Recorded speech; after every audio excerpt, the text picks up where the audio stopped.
अस्सलाम वालेकुम students, first year computer science की आज की इस वीडियो में हम चैप्टर नंबर 5 के टेस्ट को डिस्कस करेंगे। ये हमारा जो चैप्टर नंबर 5 है यानी कि डाटा एनालिटिक्स। नंबर 1 पे सबसे पहला एमसीक्यू था, the primary purpose is dash to examine data to find useful information patterns और ट्रेंड्स। तो ये इसका आंसर था नंबर 1 पे ऑप्शन ए था data analytics. Data encryption data को इनकोड करने का मेथड होता है, इररेलेवेंट था। डाटा वेयर हाउसिंग वो भी डाटा की कलेक्शन का नाम है, सिर्फ कलेक्शन है, उसमें हम लोग यूजफुल इंफॉर्मेशन पैटर्न्स और ट्रेंड्स फाइंड आउट नहीं करते, तो वो भी नहीं है। डाटा मॉडलिंग ये हम लोग जब डायग्रामेटिकल यानी कि ग्राफिकल रिप्रेजेंटेशन की तरफ चलते हैं, मॉडल्स बनाते हैं, उसकी तरफ की बात थी। तो ये तीनों इररिलेवेंट थे। ऑप्शन ए जो है वो आपका राइट आंसर था, यानी कि जब भी यूजफुल इंफॉर्मेशन पैटर्न्स और ट्रेंड्स को निकालने की बात आए तो डाटा एनालिटिक्स या डाटा एनालिसिस लिखा हो तो आपने उसको टिक कर देना है। नंबर 2 पे which branch of mathematics helps in understanding and analysing the data. Even इसमें एक और वर्ड भी अगर आप ऐड कर ले, मैनिपुलेशन ऑफ डाटा या अरेंजमेंट्स ऑफ डाटा या मेजरमेंट ऑफ डाटा, तो तब भी ये डेफिनेशन किसकी रहेगी?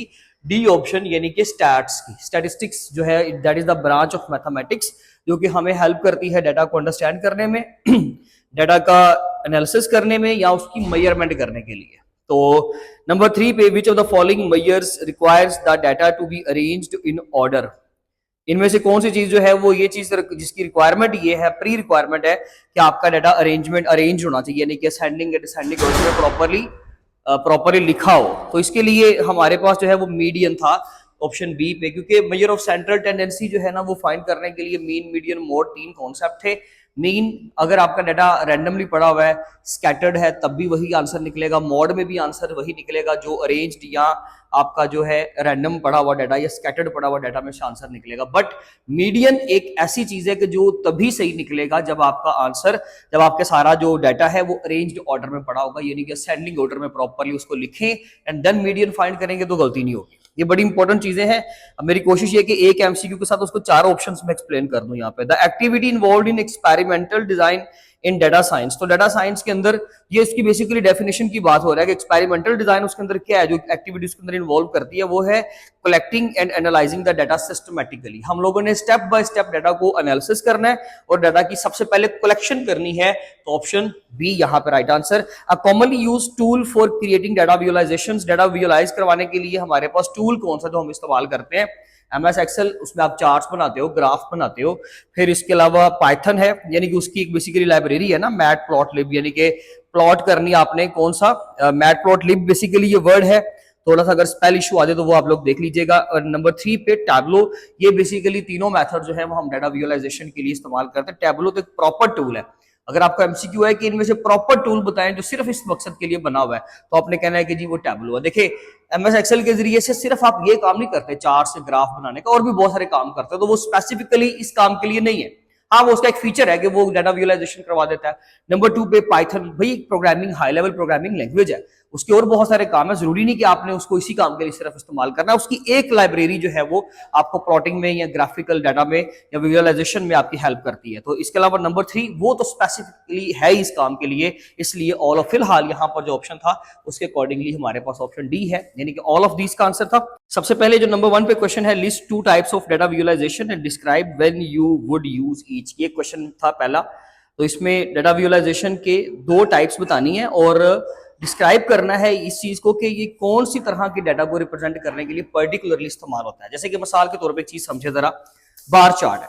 बार चार्ट के अंदर जो है उसमें एक्स एक्सेस और वाई एक्सेस के ऊपर आप डाटा देख रहे हो ना, जिस तरह से है, उसमें एक्स एक्सेस मैटर नहीं कर रहा। यहाँ पे हमें जस्ट एक क्या करना है, बार चार्ट के अंदर हमें डाटा को, कुछ प्रोडक्ट्स हैं उनकी सेल बतानी है, लेट से, या प्रॉफिट बतानी है, कुछ भी हो सकता है। तो ये सपोज करें मैं प्रोडक्ट नंबर 1 की सेल बता रहा हूँ जी, यहाँ पे क्या फिगर है जी, लेट से 600 है, यहाँ पे नीचे 400, 200, ठीक है जी, एंड 800।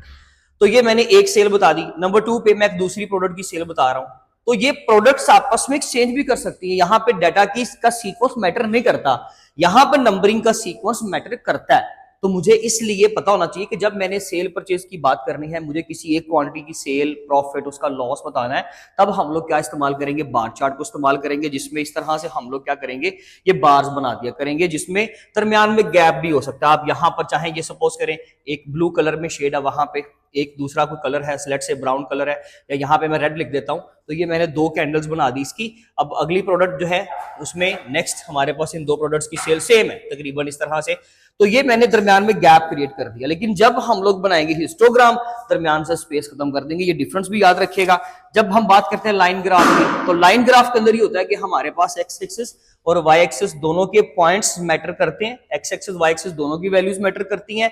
एंड देन अगर हमने उनको आपस में ज्वाइन भी करना है, जैसे कि हमने टेम्परेचर का ग्राफ बताना है, तब हम लोग लाइन ग्राफ यूज कर लेंगे। तो आप बताएं, क्वांटिटी बताएं कि टेम्परेचर मेजर करने के लिए, प्रॉफिट लॉस या प्राइस या सेल, इन चीजों को मेजर करने के लिए, क्वांटिटी को मेजर करने के लिए हम लोग बार चार्ट बनाते हैं। तो आपने वो प्रॉपर एग्जांपल वाली चीज को हाईलाइट करना है। ये 2 चीजें बतानी थी, आप साथ में डायग्राम बना देते तो ये अच्छा था, अदरवाइज डायग्राम पूछ ही नहीं गई। ठीक है, ये बड़ा जो है वो टेक्निकल पॉइंट है कि आप इसमें डायग्राम बेशक ना बनाए, अपना टाइम बचाएं। नंबर 2 पे सेकंड क्वेश्चन है, how does visualising data help in understanding the descriptive statistics. तो देखें जी, ये सिंपल, आप लोगों ने क्या करना है, इसकी जस्ट आपने एप्लीकेशंस बतानी है, आपने इसका जस्ट बेनिफिट बताना है कि हम लोग इस चीज को क्यों इस्तेमाल करते हैं, डाटा विजुअलाइजेशन हमें कैसे हेल्प आउट करता है। की बुक से इसकी हेल्प ले लीजिएगा। ये आपका होगा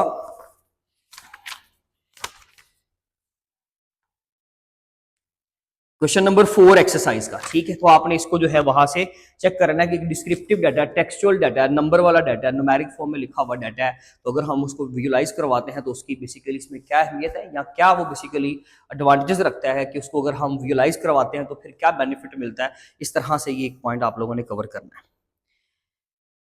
इसमें बेशक आपको एक का डायग्राम बना दें, किसी भी एक चीज की बता देंगे कि ये डाटा था टेम्परेचर का, और इस तरह से हम उसको इस तरह से शो कर सकते हैं, तो आप इसको थोड़ा सा एक्सप्लेन कर भी सकते हैं। अदरवाइज डायग्राम यहाँ पे भी कंपलसरी नहीं है। डायग्राम सिर्फ उसी सूरत में बनाएंगे जब वो एक चीज की डेफिनेशन पूछता है, वो पूछता है जी what is bar chart, what do you know about the scatter plots.